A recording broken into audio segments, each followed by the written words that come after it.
ጤና ይስጥልን ተማሪዎች እንደምን ሰነበታችሁ? ዛሬ 12ኛ ክፍል የታሪክ ትምህርት ቻፕተር 3 ስድስተኛ ፓርቱን ነው የምናየው 3.6 ፓወር ስትረግል አመንግ ሩሊንግ ኤሊትስ ፍሮም 1908 to 1935 የሚለውን ርዕስ እናያለን። በባለፈው ስለ ቪክትሪ ኦፍ አድዋ አይተናል። ሪቫይዝ ለማድረግ before the victory of Adwa, Italians and Menelik had different relations. Their relation was started in 1876 with the coming of the Italian Geographic Society led by Antinori. And the two Menelik and Italian side signed different treaties such as the Treaty of Commerce and Friendship, which was signed in 1883, the Treaty of Neutrality or the Convention of Neutrality, which was signed in 1887, and lastly the Wuchali Treaty, which was assumed to be the immediate cause for the outbreak of the Adwa battle or the Adwa victory. Especially Article 70 of the Wuchali Treaty was considered to be the immediate cause, but the basic cause for the Adwa war or the Adwa battle was the Italian colonial interest over Ethiopia. And the Adwa victory had three phases, as we have seen previously. The first stage was known as the Battle of Ambalage. The second was the siege of Mekelle, and the last and the decisive was the Battle of Adwa. In the three stages, in the three phases, Ethiopians scored victory against the Italians, and at the end, the Addis Ababa Treaty was signed in October 1896. This Addis Ababa Treaty ended the Italo-Ethiopian conflict, and in the treaty, Italy recognized the absolute independence of Ethiopia, and Ethiopia also recognized the control of Eritrea by Italy.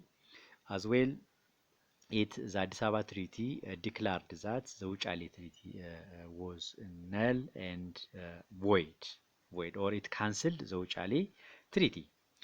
And as well, we have seen the reasons behind the success of Ethiopians at the Battle of Adwa. Such reasons were the fact that Ethiopians got information, whereas Italians had false information. Ethiopians had geographic knowledge. On the contrary, Italians had no geographic knowledge about Ethiopia, and Ethiopians had strong unity and strong morale. On the contrary, the Italian fighters had no unity, and as well, Menelik was equipped with relatively good firearms. And lastly, we have seen the consequence of the Battle of Adwa, the internal significance and the external significance of the Battle of Adwa. Internally, first and foremost, it guaranteed the absolute independence of Ethiopia. It promoted the unity of the people of Ethiopia. Externally, it created political disturbances in Italy, which leads to the resignation of Italian Prime Minister called Crispi, and it became a source of pride and dignity for the black race of the world. As well, it provoked or it triggered or encouraged anti-colonialism movement in the world. So these are some of the points that we have seen previously. Now, today we shall proceed to discuss 3.6 power struggle among ruling elites. To begin with, the 1906 was a landmark in the reign of Menelik. እንግዲህ በ1906 ዓመተ ምህረት በአጼ ምኒልክ ዘመነ መንግስት በጣም ወሳኝ ምዕራፍ ተደርጎ ይወሰዳል። ወሳኝ ዓመተ ምህረት ተደርጎ ይወሰዳል። ይሄው ምንድነው? አንደኛ በዚህ ዓመተ ምህረት ምኒልክ በጸና ታሟል። ምኒልክ suffered a health stroke, the first serious health stroke in this year. and the expected successor of ምኒልክ that was ራስ መኮንን passed away or died። በዚሁ ዓመተ ምህረት እንግዲህ የአፄ ምኒልክ መታመም ብቻ አይደለም እሱን ይተኳል ተብሎ ይጠበቅ የነበረው ራስ መኮንንም በዚህ ዓመተ ምህረት አልፏል ወይም ደግሞ ሞቷል። በዚህ ምክንያት በቤተ መንግስት ከፍተኛ ሆነ የስልጣን ሽኩቻ ነበር። ዜር ዋዝ ፓወር ስትረግል። ፓወር ስትረግሉ እንግዲህ መነሻው ከአፄ ምኒልክ ሞት በኋላ ማን ይነግሳል የሚለው ጉዳይ ነው። ስልጣን ለማግኘት በቤተ መንግስት ከፍተኛ ሆነ ፓወር ስትረግል ነበር። the question of succession became important issue። በስልጣን ተዋረድ ጉዳይ ላይ ከፍተኛ ሆነ ውዝግብ ነበር። በጣም ወሳኝ ጉዳይ ሆኗል። የስልጣን ተዋረድ ጉዳዩም ደግሞ ከምኒልክ ሞት በኋላ ማን ይነግሳል የሚለው ጉዳይ። ይሄ እንግዲህ በኢትዮጵያ የነበረው የስልጣን ሽኩቻ የውጭ ኃይሎችንም በተመሳሳይ አሳስቧቸዋል። በተለይ ከኢትዮጵያ ጎረቤት ሀገር ቅኝ ግዛት የነበራቸው የአውሮፓ ሀገራት እነ ብሪቴን እና ፍራንስ እና ኢታሊ they worried about the political instability in ኢትዮጵያ። እንግዲህ በዋናነት እነዚህ ሀገራት ኢትዮጵያ ትከፋፈላለች የሚል ስጋቻ ነበራቸው። ኢትዮጵያ ትከፋፈላለች፣ በኢትዮጵያ የፖለቲካ አለመረጋጋት ይፈጠራል፣ የኢኮኖሚ አለመረጋጋት ይፈጠራል። ስለዚህ የኛን ቅኝ ግዛት አደጋ ላይ ይጥላል በሚል ስጋት እነዚህ ሶስቱ ሀገራት የሶስትዮሽ ስምምነትን ተፈራርመዋል በዚሁ ዓመተ ምህረት በ1906 ዓመተ ምህረት። ይሄም ዘ ትራይፓርታይት ትሪቲ ይባላል። እነማን ተፈራረሙት ይሄን ስምምነት?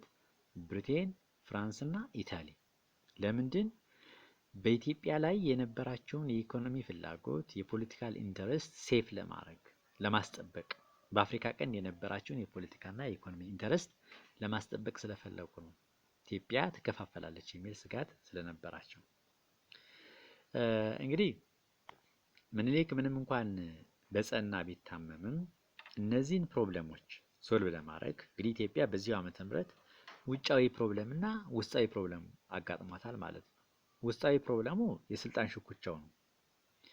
ውጫዊ ፕሮብለሙ ደግሞ ሶስቱ የአውሮፓ ሀገራት ብሪቴን፣ ፍራንስ እና ኢታሊ ኢትዮጵያን ለመከፋፈል የሶስትዮሽ ስምምነት መፈራረማቸው ነው።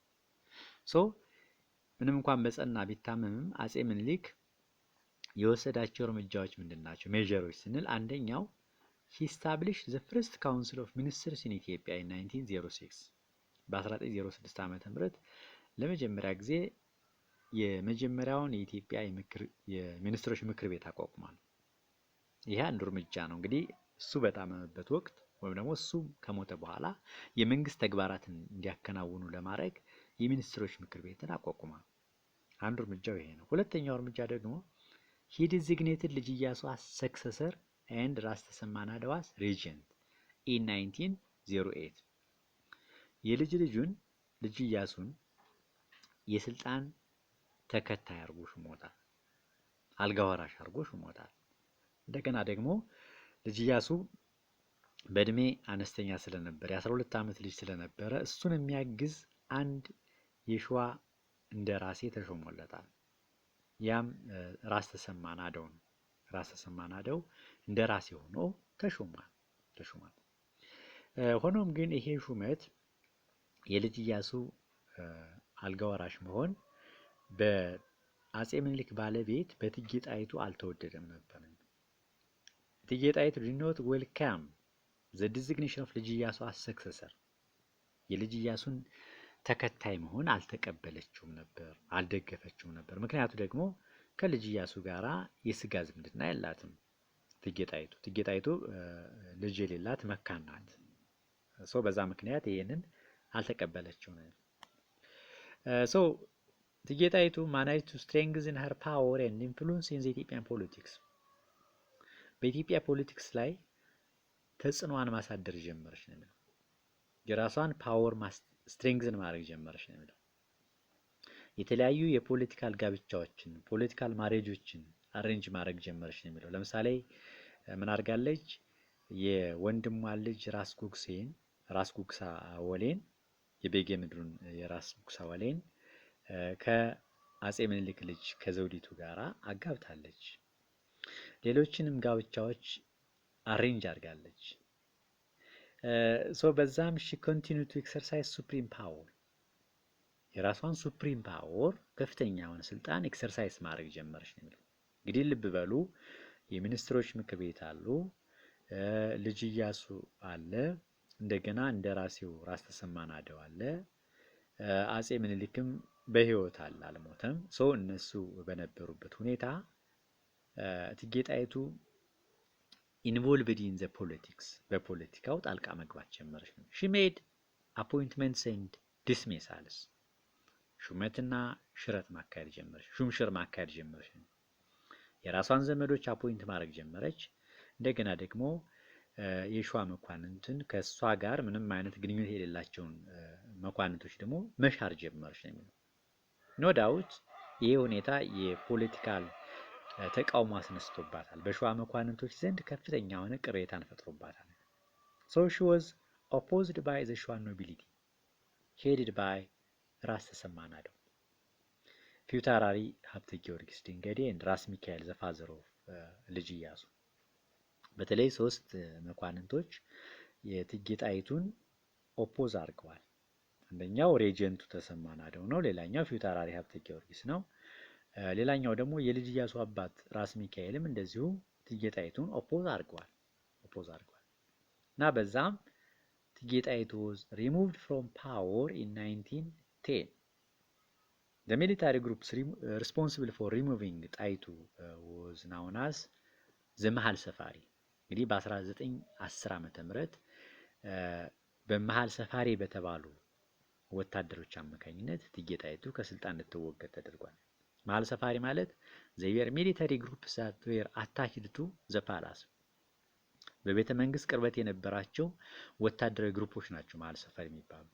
ሰው በእነሱ አማካኝነት ከስልጣኗ ተወግዳለች ማለት ነው። እንግዲህ ከዚህ በኋላ ልጅ ኢያሱ he began to exercise political power especially after the days of ራስ ተሰማ ናደው። ራስ ተሰማ ናደው ከሞተ በኋላ በ1911 ዓመተ ምህረት ልጅ ኢያሱ ፖለቲካል ፓወርን ኤክሰርሳይዝ ማድረግ ጀመረ። ከ1911 ዓመተ ምህረት እስከ 1916 ዓመተ ምህረት እንግዲህ ልጅ ኢያሱ was challenged by one of the strongest ሸዋን ኖብል called ራስ አባተ ቡያለው። የልጅ ኢያሱን ስልጣን ኦፖዝ በማድረግ ስትሮንግ ሬዚስታንስ ያካሄደው ራስ አባተ ቡያለው የሚባለው የሸዋ መኳንንት ነው። ይህ ሰውዬ he wanted to become a regent እንደራሴ መሆን የሚፈልግና በወቅቱ ቤተ መንግስት ሰብሮ በመግባት የመፈንቅለ መንግስት ሙከራ ለማድረግ የሞከረ ነው። ሆኖም ግን መጨረሻ ላይ ኢምፕሪዝንድ ተደርጓል፣ ታስሯል። ሰው በዛም ልጅ ኢያሱ ፉል ፓወርን ኤክሰርሳይዝ ማድረግ ይችላል ማለት ነው ያለምንም ቻሌንጅ። እና ልጅ ኢያሱ ምንም እንኳን በአጭር ጊዜ ኢትዮጵያን ቢመራ ብዙ መሰረታዊ ማህበራዊና ኢኮኖሚያዊ ሪፎርሞችን ለውጦችን ኢንትሮዲዩስ አድርጓል። ምን ለውጦችን ኢንትሮዲዩስ አድርጓል ስንል አንደኛው to mention some of the social and economic reforms of ልጅ ኢያሱ he gave Ethiopian Muslims equal status የኢትዮጵያ ሙስሊሞች ከክርስቲያኖች ጋር እኩል እንዲታዩ አድርጓል። ለምሳሌ በአድሚኒስትሬቲቭ ሃይራርኪ ውስጥ እንዲገቡ በማድረግ በማስተዳደር ስራ ላይ እንዲሾሙ እንዲገቡ በማድረግ ለሙስሊሞች የመስጊድ ግንባታ የገንዘብ ድጋፍ በማድረግ በብዙ መስኮች ሙስሊሞችን ኢኳሊ ትሪት እንዲደረጉ አድርጓል። አንዱ ሪፎርሙ ይሄ ነው። ሌላኛው ሪፎርሙ ወይም ደግሞ ኢኮኖሚክ እና ሶሻል ሪፎርሙ he introduced a system of auditing government property የመንግስት ንብረት እንዳይዘረፍ የኦዲቲንግ ስርዓት የሙሰኛ ባለስልጣንን ቼክ የማድረግ ሲስተም ነው። ይሄ ኦዲቲንግ ሲስተም የኦዲቲንግ ሲስተም ኢንትሮዲዩስ አድርጓል። የመንግስትና የህዝብ ንብረት እንዳይዘረፍ ባለስልጣናትን ቼክ የማድረግ ሲስተም እንደዚሁ ኢንትሮዲዩስ ያደረገው ልጅ ኢያሱ ነው ማለት ነው። የከተማ ፖሊስ ለመጀመሪያ ጊዜ አቋቁሟል ልጅ ኢያሱ። he formed a municipal police known as ትርምቡሌ የሚባሉ የከተማ ፖሊሶችን አቋቁሟል አዲስ አበባ ላይ። he established a separate department of education እንግዲህ ዘመናዊ ትምህርት እና የኢትዮጵያ ኦርቶዶክስ ቤተክርስቲያን ከተጀመረ ጀምሮ ዘመናዊ ትምህርት ከተጀመረ ጀምሮ አብረው የተገናኙ ናቸው። ሶ ዘመናዊ ትምህርት ራሱን ችሎ እንዲቀጥል ከኢትዮጵያ ኦርቶዶክስ ቤተክርስቲያን ሰፓሬት እንዲሆን እንዲለይ አድርጓል ልጅ ኢያሱ። ሌላ ልጅ ኢያሱ ሂ ኢንድድ ዘ ቁራኛ ሲስተም የቁራኛ ስርዓትን ለአንዴና ለመጨረሻ ጊዜ ነው እንዲቀር ያደረገው። ቁራኛ ሲስተም ምንድነው የሚለውን ያዙ። ምንድነው ቁራኛ ሲስተም? It was a system in which the accuser and the accused chained together until justice was served. ፍርድ እስከሚሰጥ ድረስ ከልጅ ኢያሱ በፊት እንግዲህ ከሳሽም ተከሳሽም ተያይዘው ፍርድ ቤት ይቀርቡ ነበር፣ ችሎት ይቀርቡ ነበር ነው። ሶ ይሄ ስርዓት እንዲቀር አድርጓል። he completely ended the ቁራኛ ሲስተም። ሌላኛው ደግሞ he modified the thief detection method called ሌባሻይ። ሌባን የማወቅ ሲስተም ነበር፣ ቲፍ ዲቴክሽን ሜትድ ነበር። ይሄም ሜትድ ሌባሻይ ይባላል። ይሄ ሌባሻይ እንዲቀር አድርጓል። ሞዲፋይድ ነው ያደረገው፣ እንዲቀር አላደረገውም፣ ሞዲፋይ ነው ያደረገው። ሞዲፋይ ያደረገው ምንድነው? እንግዲህ ሌባሻይ ምንድነው? የሆነ ነገር ሲጠፋ በዛ ያቁስ በጠፋበት አካባቢ ወይም ደግሞ ሰፈር ህፃን መድኃኒት እንዲወስድ ይደረግና እዛ ሰፈር ላይ ይለቀቃል። ከዛ ህፃኑ ዞሮ የሆነ ቤት ላይ ከወደቀ ያ ልጅ የወደቀበት ቤት ጌታ ሌባ ነው ማለት ነው። እንደዚህ አይነት ስርዓት ነበረ። ሶ ምናልባትም ያ ሰው ሌባ ሊባል የሚችለው መረጃ እስከተገኘ ድረስ ነው በማለት ሞዲፋይ አድርጎታል፣ አሻሽሎታል። ሌላ እንግዲህ ልጅ ኢያሱ he had controversial religious policy ኢትዮጵያ የእምነት ፖሊሲው በጣም አወዛጋቢ ነበር ነው። በተለይ ከሙስሊሞች ጋራ የተለየ ቀረቤታ ነበረው ነው። ያም ወደ እስልምና እምነት ተቀይሯል የሚል ጥርጣሬ እንዲያድርበት አድርጓል። እና ይሄ ሪሊጂየስ ፖሊሲው ኮንትሮቨርሻል የሆነው ሪሊጂየስ ፖሊሲው አድቨርሳሪዎቹ ወይም ደግሞ ኤነሚዎቹ እንደ ዋና ኦፖዚሽን እንደ ዋና መቃወሚያ ተጠቅሞበታል። ሌላ ብዙ ፐርሰናል ዊክነሶች ነበሩት። ወጣት ከመውጋት ተያይዞ ለምሳሌ he had polygamous family ብዙ ሚስቶች ነበሩት። አዳልተሪ ነበረው ወይም ደግሞ የተለያዩ ሴቶችን ያሽኮረመም ነበር። ከምንም በላይ ደግሞ የሸዋን መኳንንቶች ክብር አይሰጥም ነበር፣ ዲስሪስፔክት ያደርጋቸው ነበር። ምንም አይነት ክብር አይሰጣቸውም ነበር። እነዚህ ጉዳዮች ኦፖነንቶቹ እሱን ቻርጅ ለማድረግ ለመክሰስ ተጠቅሞባቸዋል ማለት ነው፣ ፐርሰናል ዊክነሶችን። እንግዲህ ልጅ ኢያሱ የራሱን ዘመዶች አፖይንት ያደርግ ነበር፣ የሸዋን መኳንንቶች ደግሞ ዲስሚስ ያደርግ ነበር። ለምሳሌ አባቱን የወሎውን ራስ ሚካኤልን ንጉስ ሚካኤል ብሎ ሹሞታል። በ1914 ዓመተ ምህረት የትግራይና የወሎ ንጉስ አድርጎ ሹሞታል። እንደገና ሌሎችንም የሱን የቅርብ ጓደኞችና ዘመዶች አፖይንት አድርጓል። ይሄ ሁኔታ በእርግጥም የሸዋ መኳንንቶችን አስከፍቷል። ላብነት ኃይለ ጊዮርጊስን አምቻውን የሲዳሞ አስተዳዳሪና የሚኒስትሮች ምክር ቤት ሊቀመንበር አድርጎታል። ደጃች ተፈሪ የወደፊቱ አጼ ኃይለ ሥላሴ የተባለው ከሐረር ወደ ካፋ እንዲሄድ ተደርጓል። በዛ ምክንያት he was strongly opposed by the ሸዋ nobilities በሸዋ መኳንንቶች ከፍተኛ የሆነ ተቃውሞ አጋጥሞታል። እንግዲህ ውስጣዊ ተቃውሞ ብቻ አይደለም ያጋጠመው ልጅ ኢያሱ፣ ውጫዊ ተቃውሞ አጋጥሞታል። ውጫዊ ተቃውሞ ከነማን የመጣ ስንል ከሶስት የአውሮፓ ኃይሎች ነው። እነማን ናቸው? ኢታሊ፣ ፍራንስ እና ብሪቴን ናቸው። ለምን ተቃወሙት የሚለውን ያዙ። ምክንያቱ ምንድነው? እንግዲህ ወቅቱ አንደኛ ዓለም ጦርነት ነው። በአንደኛ ዓለም ጦርነት ሁለት ጎራ ነበር። አንደኛው ሴንትራል ፓወርስ የሚባለው ነው፣ ጀርመንና ተርኪን እና ሌሎችንም አውስትሪያ ሃንጋሪን የሚይዘው ነው። ሁለተኛው ደግሞ አላይድ ፓወር የሚባለው ብሪቴን፣ ፍራንስ፣ ኢታሊ ሌሎችንም የሚይዘው ነው። እና በዋናነት እነዚህ ኢታሊ፣ ፍራንስ እና ብሪቴን በአንድ ጎራ ነበሩ። በአንደኛ ዓለም ጦርነት አላይድ ፓወር ነበሩ። እና ልጅ ኢያሱ ግንኙነቱ በዚህ ወቅት ከነዚህ ሀገራት ጠላቶች ጋር ነው። ከነማን ጋር? ከቱርክና ከጀርመን ጋር። he had pro German and pro Turkish policy ይላል። ጀርመንና ቱርክን የመደገፍ ፖሊሲ ይከተል ነበር። በዚህ ምክንያት ልጅ ኢያሱን እነዚህ ብሪቴን፣ ፍራንስ እና ኢታሊ እንደ ጠላት ቆጥረውታል። ይሄ ብቻ አይደለም። ልጅ ኢያሱ was providing material and moral support to Somali nationalist leader ሰይድ መሐመድ አብዱል ሐሰን። ሰይድ መሐመድ አብዱል ሐሰን የሚባለው የሶማሊ የነጻነት ታጋይ ድጋፍ ያደርግ ነበር። የማቴሪያል እና የሞራል ድጋፍ ያደርግ ነበር። ይሄ ደግሞ የብሪቴንና የኢጣሊያን ቅኝ ገዢዎችን የሚታገል አርበኛ ነው ሰይድ መሐመድ አብዱል ሐሰን። እንግዲህ ብሪቴንና ኢታሊ ሶማሊላንድን ተቆጣጥሮ ነበር። ብሪቴን ሶማሊላንድ፣ ኢታሊ ሶማሊላንድ የሚባል ግዛት ነበራቸው። ሶ በዛ ምክንያት ለሰይድ መሐመድ አብዱል ሐሰን ድጋፍ ስለሚያደርግ ብሪቴንና ኢታሊ ልጅ ኢያሱን ተቃውሟል። በዚህም እንግዲህ ኤክስተርናል ኢነሚዎች እና ኢንተርናል ኢነሚዎች አንድ ላይ በመሆን ልጅ ኢያሱ በሴፕቴምበር 1916 ዓ.ም ከስልጣን ተወግዷል። በእነማን?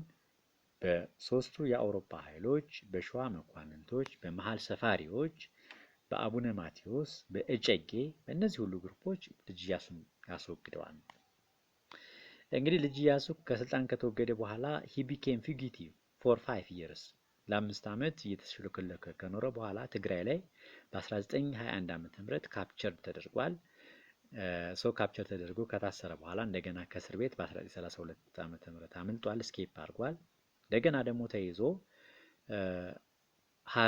ሐረር ግራሙላታ የሚባል ቦታ ላይ ታስሮ እዛው እስር ቤት እንዳለ በ1936 ዓ.ም ህይወቱ ሊያልፍ ይችላል ማለት ነው።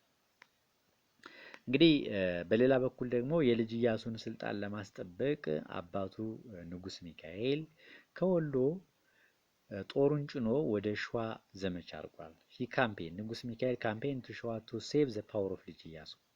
በዛም መጀመሪያ አካባቢ ጦራ መስክ የሚባል ባትል ላይ በሸዋ መኳንንቶች ላይ የተወሰነ የበላይነት ነበረ። በኋላ ግን ንጉስ ሚካኤል was completely defeated by the Shwa nobilities at the Battle of ሰገሌ in October 1916።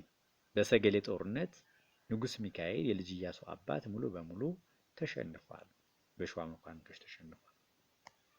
እንግዲህ ልጅ ኢያሱን ካስወገዱ በኋላ የሸዋ መኳንንቶች አዲስ የፖለቲካል አሬንጅመንት አድርገዋል። ያ ምንድነው? የዲያርኪ ፔሪድ ጀምሯል። እንግዲህ ልጅ ኢያሱ ከተወገደ በኋላ የሸዋ መኳንንቶች ወደ ስልጣን ላይ ያመጧት ማንን ነው? የአጼ ምኒልክን ልጅ ዘውዲቱን ነው። እንደገና ደግሞ ከዘውዲቱ ጋር አብሮ ሄር የሆነው አልጋ ወራሽ ተደርጎ የተሾመው ደግሞ ራስ ተፈሪ ነው። እንግዲህ ሁለቱ በዚህ ዲያርኪ እንግዲህ በኢትዮጵያ ታሪክ ዱዋል ሩል ወይም ደግሞ ዲያርኪ የሁለትዮሽ አገዛዝ ማለት ነው። በአማርኛ ከ1916 ዓ.ም እስከ 1930 ዓ.ም ያለው ጊዜ ዘ ፔሪድ ኦፍ ዱዋል ሩል ወይም ደግሞ ዘ ፔሪድ ኦፍ ዲያርኪ ይባላል። እና በዚህ በዲያርኪ ፔሪድ ሁለቱ የስልጣን ተጋሪዎች የስልጣን ባለቤቶች ማን ናቸው ስንል አንደኛ ዘውዲቱ ናት፣ የአጼ ምኒልክ ልጅ ዘውዲቱ ናት። ሁለተኛው ደግሞ ራስ ተፈሪ ነው። ዘውዲቱ ኢምፕረስ ናት፣ ንግስት ናት።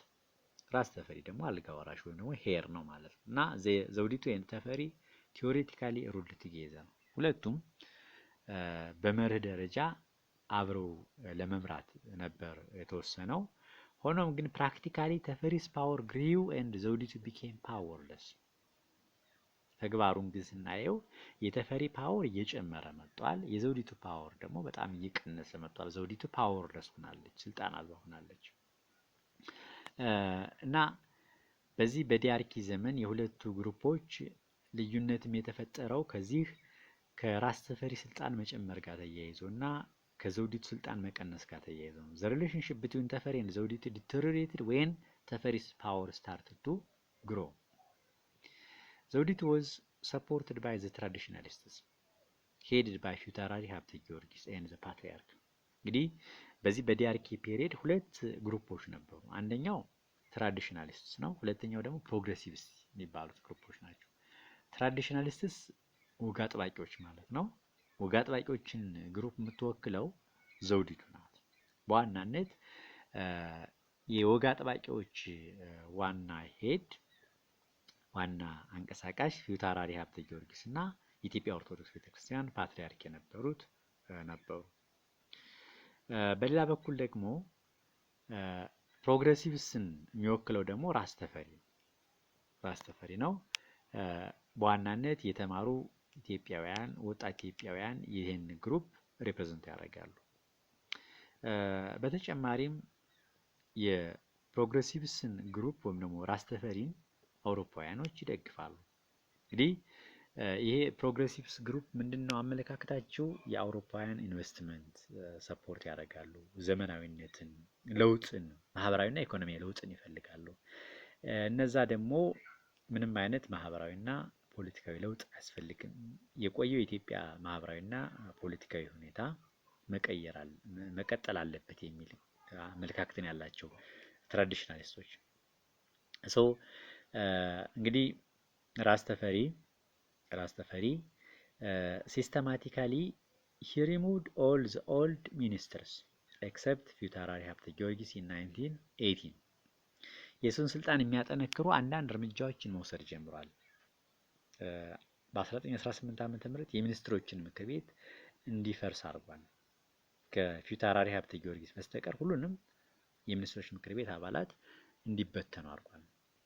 በ1924 ዓ.ም የተወሰኑ መኳንንቶችን በመያዝ ወደ አውሮፓ ቱር አካሂዷል፣ ጉብኝት አካሂዷል። አዝዌል በ1926 ዓ.ም ራስ ተፈሪ ምናልባትም ቻሌንጅ የሚያደርገውን አቡነ ማቴዎስን በህይወት በማጣቱ ወይም ደግሞ የአቡነ ማቴዎስ በመሞቱ ምክንያት ተቃውሞ ቀርቶለታል።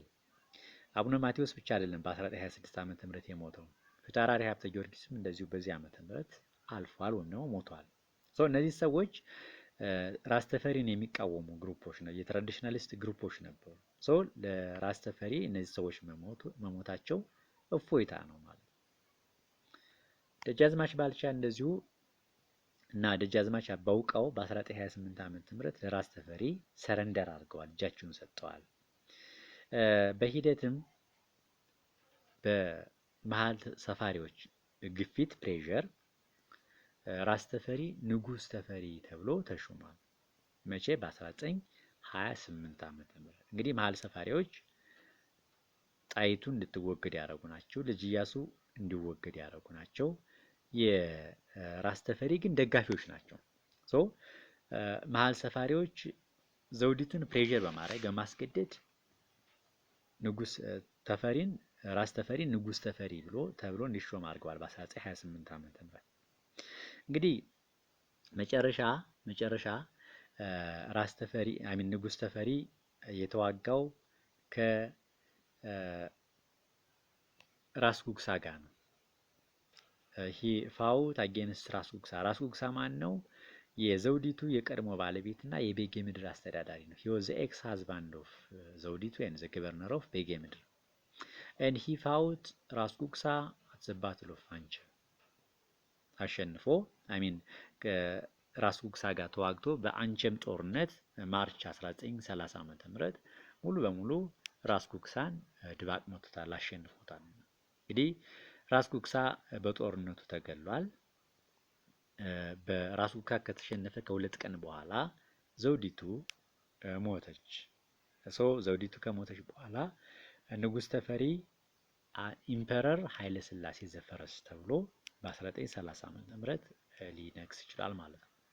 አጼ ኃይለ ሥላሴ ቀዳማዊ አጼ ኃይለ ሥላሴ ተብሎ በ1930 ዓ.ም ሊሾም ይችላል ማለት ነው። እንግዲህ የአጼ ኃይለ ሥላሴ አገዛዝ አውቶክራቲክ ሩል ይባላል። አውቶክራሲ ምን ማለት ነው? a kind of government in which power is concentrated in the hands of one man። ስልጣን በአንድ ሰው እጅ የተያዘበት የአስተዳደር ስርዓት አውቶክራቲክ ይባላል። አውቶ ማለት ሰልፍ ማለት ነው። ክራሲ ማለት ደግሞ ሩል እንደማለት ነው። የአጼ ኃይለ ሥላሴ ሩል አውቶክራቲክ ሩል ይባላል። ናው ኢምፐረር ኃይለ ሥላሴ ሌድ ዘ ግራውንድ ፎር አብሶሉቲስት ስቴት ኢን ኢትዮጵያ፣ ፍጹማዊ መንግስት እንዲመሰረት መሰረቱን ጥሏል አጼ ኃይለ ሥላሴ። አጼ ኃይለ ሥላሴ አብሶሉቲስት ፓወሩን ስትሪንግዝ ለማድረግ ሂ ፕሮሙሊጌትድ ዘ 1931 ኮንስቲቱሽን ኢትዮጵያ፣ የመጀመሪያውን የኢትዮጵያ ህገ መንግስት ኢንትሮዲዩስ አድርጓል። መቼ? 31 ዓመተ ምህረት ኢትዮጵያ የመጀመሪያውን የተጻፈ ህገ መንግስት ያረቀቀችው በአፄ ኃይለ ሥላሴ ዘመነ መንግስት ነው ማለት ነው። በእርግጥ ይሄ ህገ መንግስት it helped him to remove the hereditary rulers of ጎጃም ኤንድ ጅማ ሌሎችን አካባቢዎችን ጭምር የጎጃም ሄሪዲታሪ ሩለሮችን በ1932 ዓመተ ምህረት የጅማ ሄሪዲታሪ ሩለሮችን ደግሞ በ1933 ዓመተ ምህረት እንዲያስወግድና ጠንካራ የሆነ ማዕከላዊ መንግስት እንዲመሰረት አድርጓል። የህገ መንግስት he established the imperial bodyguard in 1930 with the help of the Belgians በቤልጂየሞች ድጋፍ የክቡር ዘበኛ የሚባሉ ወታደሮችን በ1930 ዓመተ ምህረት ለማሰልጠን ሙከራ አድርጓል አፄ ኃይለ ሥላሴ።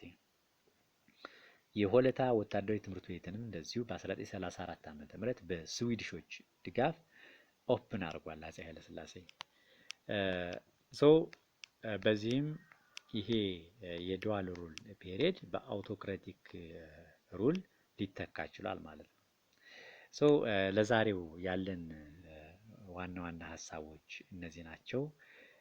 ምናልባት ኖቶችን የምትፈልጉ ከሆነ ቴሌግራም ቻናሌ ላይ 2018 ሂስትሪ ሌሰን በሚለው ገብታችሁ አክሰስ ማድረግ ትችላላችሁ። ቻናሉን ለማሳደግ ሁላችሁም ላይክ፣ ሰብስክራይብ እና ሼር ማድረጉን አትዘንጉ። ኮሜንትም ካላችሁ ኮሜንት ስጡኝ። ምናልባትም እንግዲህ ተፈታኞች ስለሆናችሁ ከአሁኑ ከስር ተስር በጥንቃቄ እያነበባችሁ ሳይበዛባችሁ እየተከታተላችሁ እያነበባችሁ እንድትቀጥሉ ነው የማሳስባችሁ። አመሰግናለሁ። መልካም ጊዜ